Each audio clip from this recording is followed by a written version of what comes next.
I think the quarterbacks have all played really well. I'm usually hard on Jimmy Garoppolo, but he's played well. He's only thrown two picks in 9 days of camp. That's good for him. He's been accurate. He's been really good. I mean, he's been better than he was last year. He looked like he was going to have a bad year, and then he went on to improve. He was bad in camp. This year, he's been good in camp.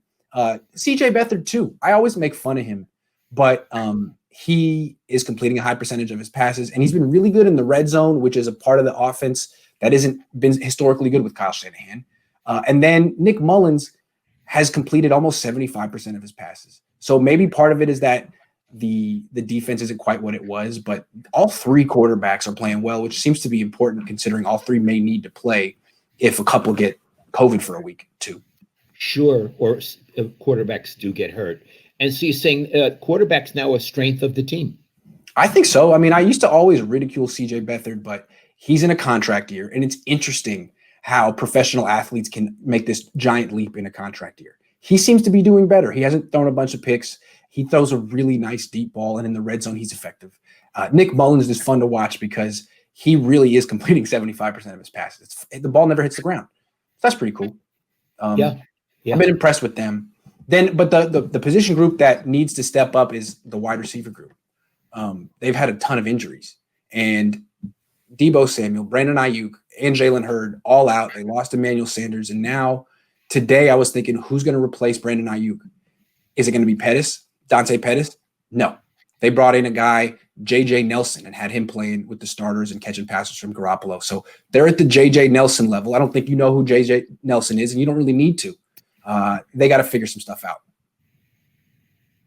Okay. I have another position group to ask you about. Defensive backs. How did they do? That's a really interesting question. Let me focus on the corners. Richard Sherman's doing really well. He's intercepted Garoppolo twice, and they're having a competition who should start next to him, which is kind of interesting because Emmanuel Mosley played so well last year. I thought he would have earned it. But he's still playing well. The guy they want is a veteran named Jason Verrett, who's kind of struggling, but he hasn't been too bad. And then Ahkello Witherspoon's been okay. The safeties have been good. I want to talk about them later. But sure. The cornerback competition is interesting because it seems like for whatever reason, Emmanuel Mosley is not the guy they want. He's an undrafted free agent, and I don't know if they believe in him. So every day someone else gets an opportunity, and he's not as good as Mosley. So that's interesting to see this kid persevere.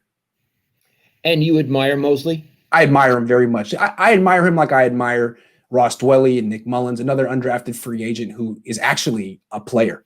And it doesn't seem like he has the full trust of the coaching staff, even though he probably should. So it's interesting to see how he can fight through and create a career for himself.